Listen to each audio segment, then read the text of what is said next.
Greetings and welcome. Tonight, we will embark on a journey into the quiet, forgotten depths of history.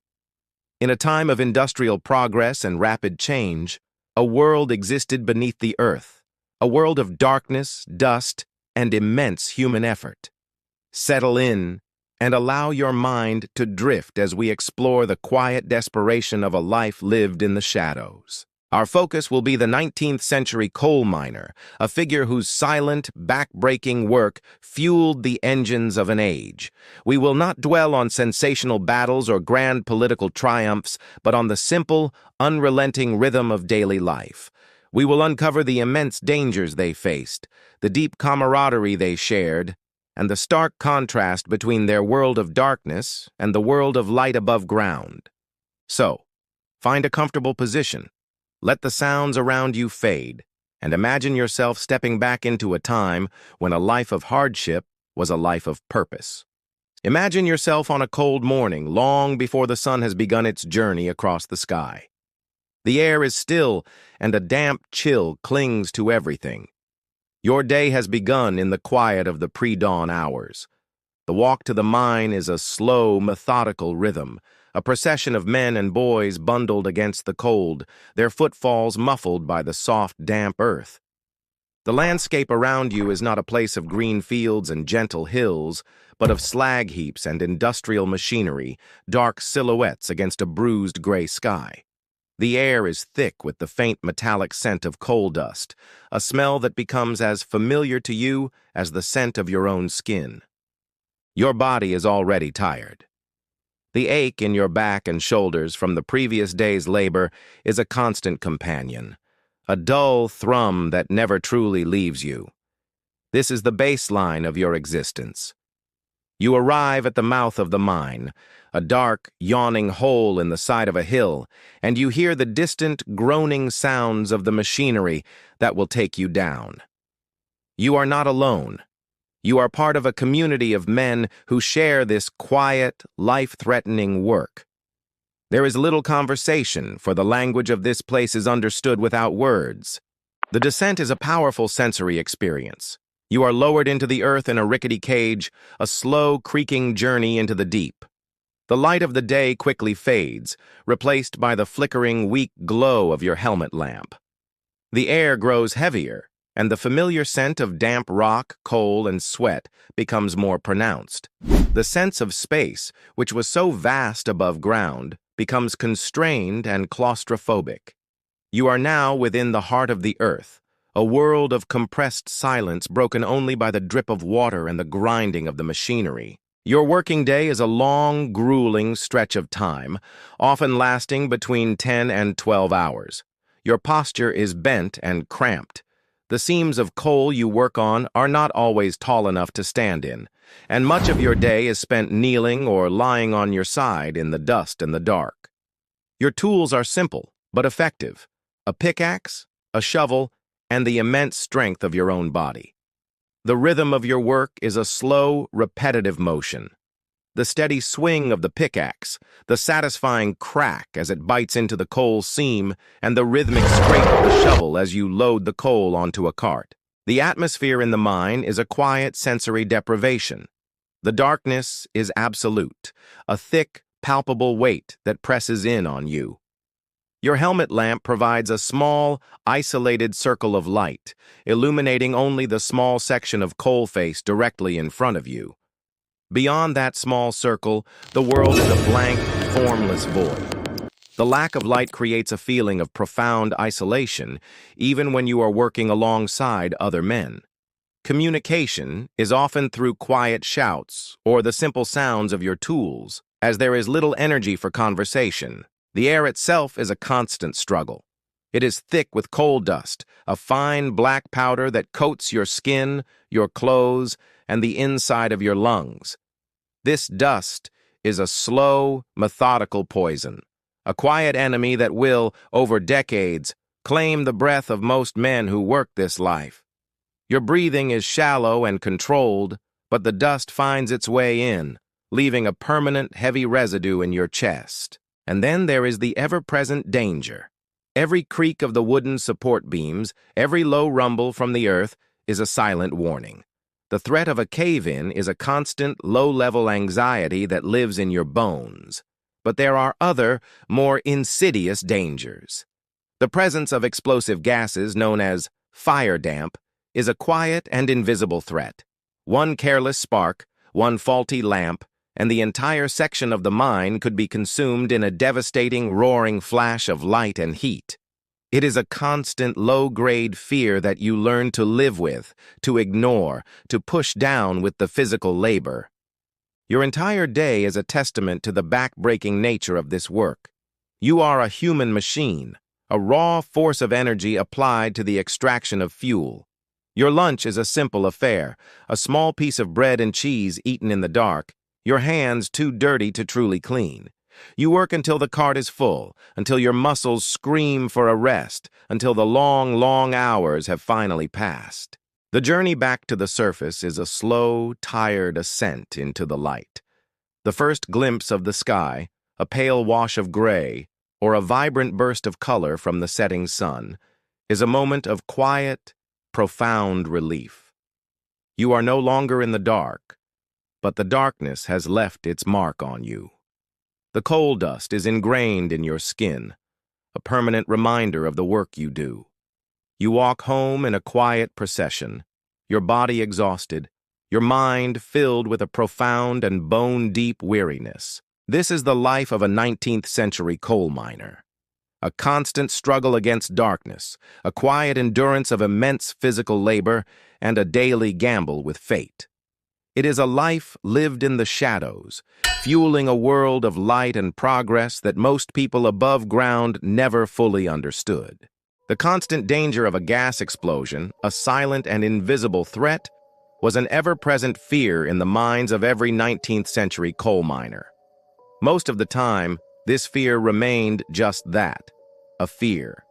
But in December of 1907, for a community in West Virginia, that fear would become a brutal and indelible reality, a moment of profound darkness that would change the very nature of industrial labor. Let us now turn our attention to the small coal mining town of Monongah, West Virginia, on a cold and quiet Friday morning, the 6th of December, 1907. This morning was like any other. The air was filled with the familiar, slow hum of a town preparing for another day of work. The miners, many of them recent immigrants from Italy, Poland, and other parts of Europe, had woken before dawn, had a simple breakfast, and were making their way to the twin entrances of Mine Number 6 and Mine Number 8. They carried with them their lunch pails and the quiet, bone-deep weariness that came with their profession. The rhythm of their lives was predictable and unrelenting, a simple, hard life. The shafts of the two mines descended into the earth near the banks of the West Fork River, a network of tunnels and passages that stretched for miles, a subterranean city built for the extraction of coal. On this day, there were hundreds of men and boys working deep within these shafts, their small helmet lamps flickering in the eternal darkness. The air was filled with the familiar sounds of picks striking rock and the slow grinding of coal carts being loaded, a symphony of industrial labor. Then, at precisely 10:28 a.m., that rhythm was shattered forever. The town of Monongah was rattled by a powerful, deep rumble. It was a sound that came not from above, but from below the ground, a sound that shook the very foundations of the homes above. People outside the mine saw a thick, black cloud of dust and smoke erupting from the twin entrances, a violent expulsion of air and debris that was followed by a chilling, absolute silence. A few men who were working near the entrance were thrown back by the force of the blast. The machinery at the mouth of the mines was twisted and broken, and the entrances themselves were sealed shut by the tremendous force of the explosion. The calm of the morning was immediately replaced by a frantic, desperate chaos.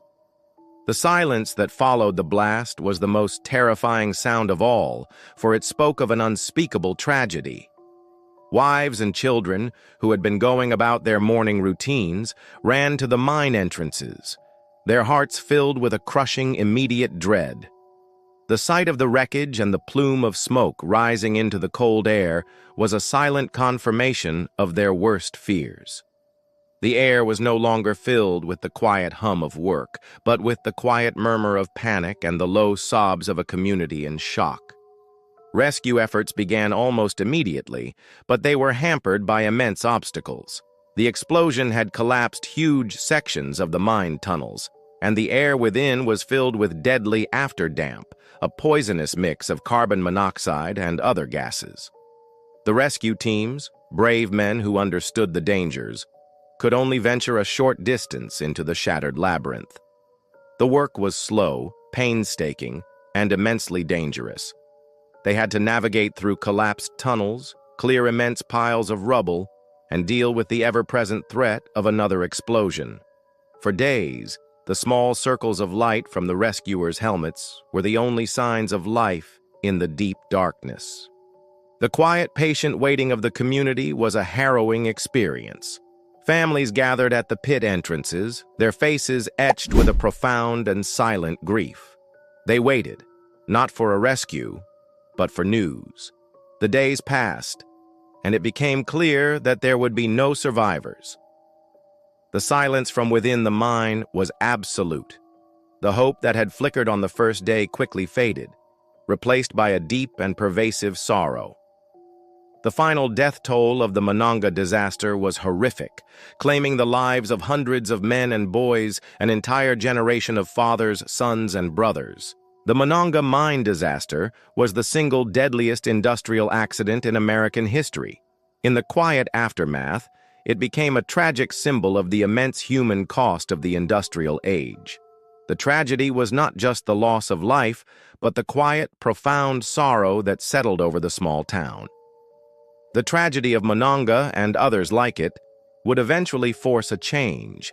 It would lead to the creation of new safety regulations, the establishment of the Bureau of Mines, and a renewed focus on protecting the lives of the men who worked in the dark. The silence that followed the disaster was a permanent one, a somber echo that would forever haunt the quiet hills of West Virginia, a silent reminder of the immense human toll of a life lived in the shadows. The fear of a devastating explosion was a daily, terrifying reality for the 19th century miner. But there was another kind of fire, a quieter, more patient kind of combustion that haunted the land long after the miners had left.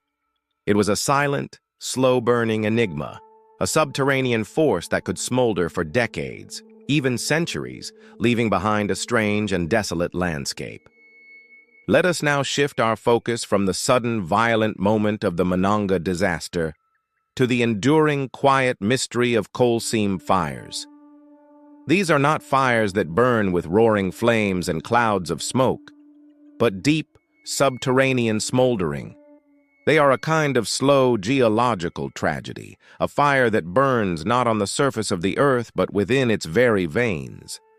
Imagine a world where the ground beneath your feet is always warm, where plumes of sulfurous smoke rise from cracks in the earth, and where the air is filled with a faint, persistent smell of burning rock. This is the reality of a town built over a coal seam fire. These fires are often started by a seemingly insignificant event, a lightning strike that ignites an exposed seam, an errant spark from a machine, or even a carelessly discarded cigarette. Once ignited, the fire begins its slow, methodical burn, following the seams of coal like a hungry subterranean river of heat. It is a fire that is almost impossible to reach, and it burns with a quiet, patient hunger, consuming the fuel that once powered a nation. A prime example of this quiet, enduring mystery lies in the small town of Centralia, Pennsylvania. In 1962, a fire was started in a small pit to burn trash, a seemingly harmless act that was part of a regular town cleanup. The fire, however, found its way into an abandoned coal mine beneath the town. A small, undetected flame began to creep along a vast vein of anthracite coal. Over the next several decades, the fire began to spread. The residents of Centralia began to notice strange things. The ground in the cemetery was warm to the touch. Plumes of smoke would rise from cracks in the earth in people's backyards. the air filled with a faint, gassy smell. The fire was slow and silent, but its effects were profound. The heat from the fire caused the ground to become unstable. Sinkholes would suddenly appear in people's yards, and the carbon monoxide and other toxic gases that leaked from the ground posed an invisible, life-threatening danger to the residents. This was not a sudden disaster like Monongah, but a slow, methodical decay. The town was not destroyed in a moment, but slowly, quietly abandoned. The streets that were once filled with the sounds of daily life became empty. The houses that were once homes became silent monuments to an unseen fire. It is a slow, quiet, and unsettling ghost town, a place consumed not by a raging inferno, but by a patient, subterranean burn. The challenge of extinguishing these fires is immense, and it adds to their mystery. They are too deep to be put out with water and too vast to be simply dug up. The methods used to fight them are often as patient and methodical as the fires themselves. Teams of engineers and firefighters must try to starve the fire of oxygen, sealing cracks in the earth and filling tunnels with a non-combustible material. The work is slow and often proves futile. It is a battle against a force of nature that seems to have a will of its own, an unquenchable, slow, burning hunger. The quiet, persistent burn of these coal seam fires serves as a powerful symbol of the quiet, enduring consequences of the industrial age. It is a fire that was lit, but not tamed. It continues to burn unseen beneath our feet, a mysterious permanent scar on the earth, a silent reminder of the quiet dangers that lie hidden just beneath the surface. It is a fire that will likely burn for hundreds of years, an enduring, strange echo of the work of the coal miner. We have spent our time in the silent, dark world beneath the earth. We have walked the dangerous tunnels of the coal miner and have felt the weight of the quiet mysteries that linger in the ground. But for every man who labored in the darkness, there was a man who lived in the light, a man whose life was built on the quiet, back-breaking work of others. His world was not one of coal dust and claustrophobia, but of polished mahogany, velvet chairs, and a constant humming rhythm of commerce. Let us now shift our focus entirely. Imagine yourself not in a cold underground seam, but in a grand, comfortable home in a bustling city. It is the same 19th century. The air is warm, the furniture is of the finest wood, and the morning light streams in through tall, clean windows, illuminating the intricate patterns of a Persian rug. The fire in the hearth crackles softly, a small, controlled version of the fire that burns far beneath the ground, fueling the very economy that provides for this immense comfort. The silence of the morning is broken only by the gentle ticking of a grandfather clock and the distant sound of carriage wheels on the cobblestone streets. This is the world of the 19th century industrialist, a man whose fortune was built on coal. Your day begins not with a walk to the pit, but with a quiet, unhurried breakfast. The food is plentiful and varied: hot coffee from Brazil, fresh eggs from your own estate, and pastries baked by a skilled chef. Your hands are clean. Your clothes are of the finest wool and silk, not a single speck of coal dust to be found. The morning is a time for reflection and organization. You will spend hours in your study, a room filled with books, maps, and the vast, leather-bound ledgers that hold the secrets of your business. The tools of your trade are not a pickaxe and a shovel, but a quill pen, a ledger, and the powerful calculations of your mind. Your work is a world away from the physical strain of the miner. It is a work of strategy, of numbers, and of immense responsibility. You are not fighting against the physical dangers of the mine, but against the complex, invisible forces of the market. The reports from your mines and your business enterprises arrive on your desk in the form of letters and telegrams. You are concerned with production quotas, with the price of coal in distant markets, and with the immense logistics of moving vast quantities of fuel from the pit head to the furnaces of the nation. Your mind is a constantly working machine, calculating, planning, and organizing a vast industrial empire that stretches far beyond the confines of your study. The sounds of your day are not the scrape of a shovel and the drip of water, but the quiet rustle of paper, the scratching of a pen, and the low, murmured conversations with your managers. You have little to do with the day-to-day work of the mines. The men who labor in the darkness are to you a collective force, a number on a ledger, a factor in your production costs. Their hardships, their fears, and their quiet struggles are an abstraction, a distant reality that you manage with the stroke of a pen.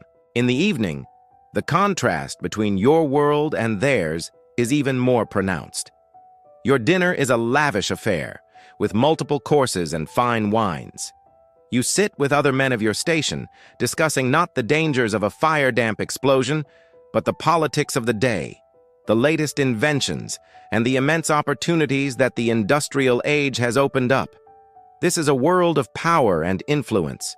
Your wealth gives you a seat at the table of the nation's political and social elite. You are a man who is listened to, whose opinions are sought, and whose influence can shape the very laws that govern the lives of the men who work for you. The life of the 19th century industrialist was one of immense comfort and power, a life built on a foundation of coal and the quiet, unending labor of others. It was a life lived in the light, a world away from the darkness, a stark reminder of the two vastly different worlds that existed simultaneously in the industrial age. The coal that you sit beside in your warm home is the same coal that stained the skin and lungs of the men who risked their lives to bring it to you. The lives of the miner and the industrialist were intertwined, two sides of the same coin. Yet they were separated by an unbridgeable chasm of darkness and light, of struggle and comfort. And so, our journey ends. We have traveled from the deepest, darkest seams of the earth to the highest halls of comfort and power. We have felt the quiet fear of the coal miner, the profound sorrow of a community shattered by disaster, and the strange, enduring mystery of a fire that still burns beneath our feet.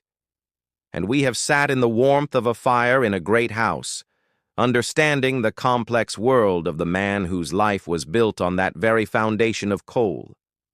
The 19th century was an age of immense contrast, a time when the darkness of human labor and the light of industrial progress were inextricably linked. The two worlds we have visited were forever intertwined, yet they existed a chasm apart. The lives of the men who worked the dark earth and the men who profited from it were two sides of the same coin, but their daily realities could not have been more different. Let these quiet echoes of the past now fade. Let the sounds of the mine and the scratching of the industrialist's pen grow distant. Drift away from the historical journey and settle back into the quiet comfort of your own time and your own space. The work is done. The stories have been told. All that remains is a peaceful, welcoming silence. Good night.